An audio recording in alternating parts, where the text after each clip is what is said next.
So we can talk about, perhaps I'd talk about, when I first came to Terra Madre, October 2004, and I remember going into the Fiat building and it was full of all these world communities. And there was this big presentation with Carlo Petrini, and I think the Prince of Wales came then, I can't remember. And it was very, very powerful. And I just remember feeling, yes, I want to do this. I want to go out and do this kind of work. And then 2 years later, I said, I want my daughter to come here. Definitely. It was amazing to just be with people that had the same opinions, the same views on, slow foods, the issues that slow food brings up on food. And it was, fantastic to just be able to discuss your opinions with people that know what you're talking about. Because I think with food issues, then, you've got to be cool, you've got to drink Coke, Diet Coke, or, whatever the latest drink is, and, it's actually, you think you're a nerd or, old-fashioned or whatever, it's very hard to stand up for things that you believe. Food and fashion. And yet we know that these things are really important in terms of, the health of young people, the images that are out there that these young people have to kind of live up to is amazing. If it's not the advertising, the wicked advertising, it's the kind of role models that are out there of what young people have got to look like. Yeah. So big, complicated issue. So I suppose it's lovely. It's mother and daughter, which is a lovely thing to do, isn't it? Yeah. So we've just begun the Dream Canteen project in Lagan College, and we're just trying to get the students deciding what food is sold in the canteen, which is, I believe, the main issue. Because teenagers' attitudes towards food is that. Well, I've done a few questionnaires with my peers, and I do know for a fact that they are not satisfied and happy with what is sold in the canteen.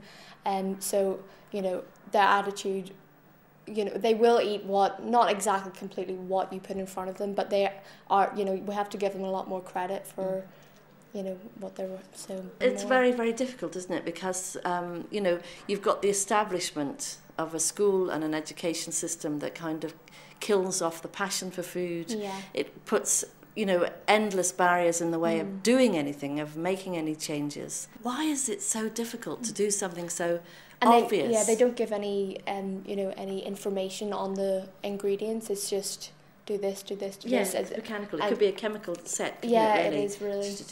So I think it is a very big project, and young people, it is very difficult. We need to get the government on board because it is a very, very, very big issue. But I think we just need to start small.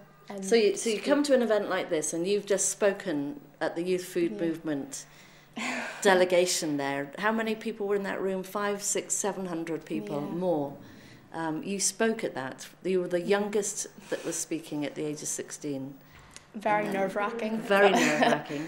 Lagan College, it's 1,200 pupils, isn't it, on the outskirts of Belfast. You've got a real mix. It's an integrated college, which is special in Northern Ireland in terms of. It was set up by a group of parents that wanted a change, wanted a peaceful place for students to learn. So I think the fact that that parents were able to do that in a very troublesome environment, it shows, it gives us a lot of hope for the fact that, we are up against a lot of barriers in our project, and we can get past them if parents like that were able to do that, to begin a fantastic school then. So we've already been told it's going to be really difficult, if not impossible, to make a difference in the canteen. It can't be impossible. There are so many more examples around the world of this happening. Yeah. Sam Levin, the Bean Sprouts Project, it's happening everywhere. So revolution starting now.